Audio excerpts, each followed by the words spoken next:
Bonsoir à tous, ravi de vous retrouver en direct sur KTV. Nous sommes le mercredi 21 octobre et à la une de cette édition, 5 jours après l'assassinat de Samuel Paty, l'heure était aux hommages cet après-midi à la préfecture du département. Les autorités de Lille ainsi que le corps enseignant se sont réunis pour défendre la République, combattre l'obscurantisme religieux et toute autre forme de violence. Le préfet de Mayotte, Jean-François Colombet, et le recteur Gilles Albou ont profité de l'occasion pour délivrer plusieurs messages, notamment leur soutien sans faille au corps éducatif. Leslie Vimenet et Jaïdi Maolida. L'émoi est encore présent après le drame. Les institutions ne veulent pas oublier Samuel Paty. C'est ainsi qu'un vif message de soutien aurait été livré à ses proches par le préfet et le recteur cet après-midi. Tous ensemble, nous avons voulu exprimer notre compassion à l'égard de la famille, d'abord des proches de Samuel Paty, qui est tombé le 16 octobre parce qu'il faisait son métier.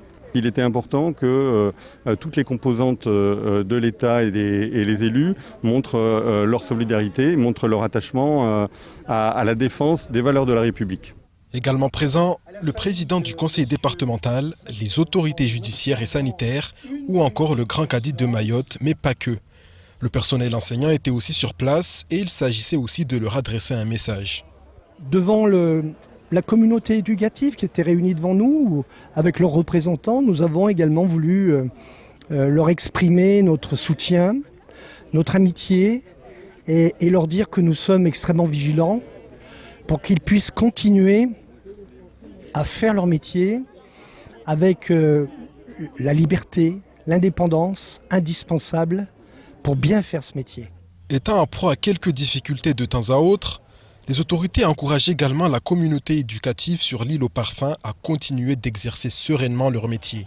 Maintenant, il faut tout faire pour que ce qui est aujourd'hui exemplaire à Mayotte d'abord continue. Et puis derrière, évidemment, qu'on martèle ce combat. Pour ça, il faut qu'on forme nos collègues, qu'on les accompagne, ce qu'on fait déjà et ce qu'il faut qu'on fasse encore mieux. Et nous les encourageons, nous savons qu'ils se répondront présents à continuer à transférer les connaissances, à continuer à transférer l'esprit critique aux jeunes élèves qu'ils ont devant eux.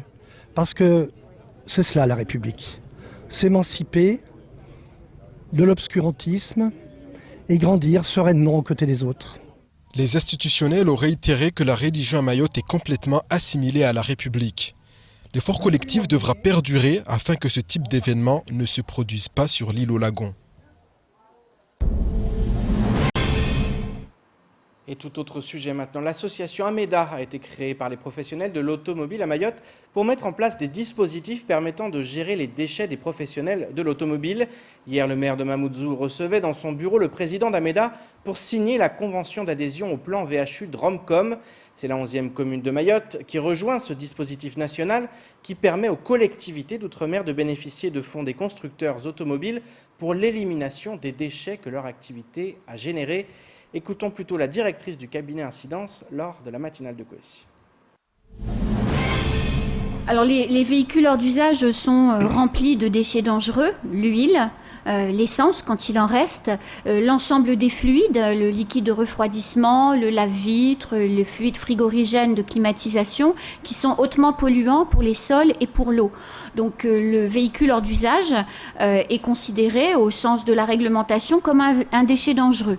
Donc, tout propriétaire qui abandonne son VHU au bord de la route est en infraction et il est passible d'une amende de 1 500 € pour abandon de déchets dangereux sur le bord de la route. Autre déchets dangereux à l'intérieur des VHU, vous avez les batteries. Dans les batteries, il y a du plomb. Le plomb donne le saturnisme. Certains cas de saturnisme ont été détectés déjà dans le centre de l'île. Donc, c'est pas anodin de laisser son VHU au bord de la route, à la fois pour l'environnement, à la fois pour la santé publique et aussi tout simplement dans une perspective de développement. On parle de projets gaziers, on parle de tourisme. Excusez-moi, mais c'est peut-être du tourisme que d'aller visiter ce genre de site. Mais c'est entassé au bord de la route. C'est épouvantable. Et quand vous allez aujourd'hui au carrefour de Tsararano, c'est une catastrophe, quoi. Enfin... Et place maintenant au reste de l'actualité locale avec notamment la détresse des restaurateurs face au retour de l'état d'urgence sanitaire ou encore la lutte contre le cancer du sein en ce mois d'octobre rose. Au montage, Leslie Vimenet. Le nouveau décret annonçant le retour de l'état d'urgence sanitaire a pris de court certains secteurs d'activité. C'est le cas des professionnels de la restauration avec le passage à 6 couverts par table au lieu de 10 auparavant ou encore l'interdiction de diffuser de la musique amplifiée. Pour Charles-Henri Mandalaz, président de l'UMI, l'aspect économique se fait ressentir sur une profession déjà en grande difficulté. En plus de l'achat coûteux et régulier de produits consommables de type gel, masques, produits désinfectants et autres plexiglas, les restaurants doivent employer la même masse salariale pour 2 fois moins de travail et un chiffre d'affaires moindre. Au niveau national, il était estimé par l'UMI que 30 à 40% de la profession va déposer le bilan. Selon Charles-Henri Mandalaz, le bilan est similaire à Mayotte. Aux difficultés déjà évoquées s'ajoute en effet la généralisation du travail et donc moins de clients. Les problématiques de la crise de l'eau et de l'insécurité avec des clients potentiels qui n'osent plus sortir le soir. Pour le président de l'UMI à Mayotte, la profession est devenue le bouc émissaire de cette épidémie. Lundi, lors de l'examen du budget sécurité-immigration 2021, le député Mansour Kamardine a interpellé le ministère de l'Intérieur, Gérald Darmanin. Le parlementaire mahorais a profité de l'occasion pour inviter le premier flic de France à Mayotte. En effet, les assises de la sécurité et de la citoyenneté se dérouleront les 9 et 10 novembre prochains. L'un des enjeux est de permettre à l'ensemble de la population de contribuer. Mansour Kamardine souhaite que le ministre de l'Intérieur soit présent localement à cette période, afin de participer aux différents ateliers. Le pensionnaire de l'hôtel de Beauvau n'a pas écarté l'idée affirmant que si je peux y aller le 10 novembre, j'irai bien volontiers. Selon certaines sources, Gérald Darmanin prévoit bel et bien de venir à Mayotte les 9 et 10 novembre. Il pourrait faire partie d'une délégation ministérielle composée du ministre des Outre-mer, Sébastien Lecornu, et du ministre de la Justice, Éric Dupond-Moretti. À suivre.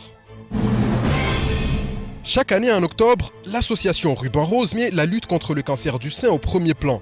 À Mayotte, cet événement trouve également son écho, matérialisé pour la première fois cette année par l'association Atika Djabi lors d'une journée de prévention et de sensibilisation à Amjago. Le 31 octobre prochain, l'association Redeka, spécialisée dans la gestion et l'organisation des programmes de dépistage des cancers, mettra à disposition un camion et un médecin qui proposera des palpations de dépistage. Des personnes ayant souffert de cancer du sein seront également présentes. Une marche rose se déroulera à 13h30 de la mairie de Mtsamboro à la place publique de Amjago. Un discours d'ouverture du maire de Mtsamboro aura lieu à 14h. Dans la foulée, les stands partenaires et invités accueilleront le public pour exposer leurs actions de lutte contre le cancer et autres maladies. Au programme également, chants, danses et activités sportives. On termine ce journal avec le Forum économique de Mayotte qui a débuté aujourd'hui. De nombreux acteurs sont actuellement sur le territoire, à commencer par la direction d'Air Austral. En effet, le forum va consacrer une large place au projet gazier au Mozambique et la compagnie souhaite se positionner notamment grâce à sa filiale locale Ewa Air. Par ailleurs, après l'annonce du retour de Corsair, Air Austral sait qu'elle va devoir se montrer compétitive, alors même que la crise sanitaire frappe le secteur aérien de façon inédite. Au montage, Leslie Vimenet. Le directeur commercial et marketing d'Air Austral est à Mayotte pour participer au Forum économique de l'île. Occasion de rassurer quant à la situation financière de la compagnie. Malgré la crise, Air Austral se projette sur l'avenir et sur la reprise de son programme de vol. Aujourd'hui, notre préoccupation majeure, c'est de préserver l'outil pour qu'au moment de la reprise, on soit là et on puisse de nouveau servir nos clients. Voilà. Ça, c'est le souci numéro 1. Donc oui, les emplois sont préservés. Nous avons mis un accord de performance collective en place, un accord de rupture conventionnelle, nous avons tenu les PGE, les prêts garantis par l'État. Ça, c'était important aussi. Nous avons du chômage partiel. Ouais. Donc on prend effectivement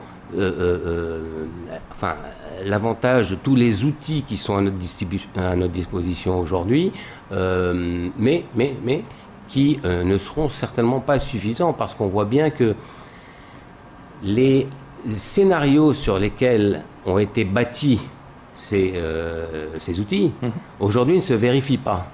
Donc à un moment donné, il va bien falloir trouver autre chose. Souvent critiquée, la compagnie se targue d'être présente à Mayotte depuis 40 ans.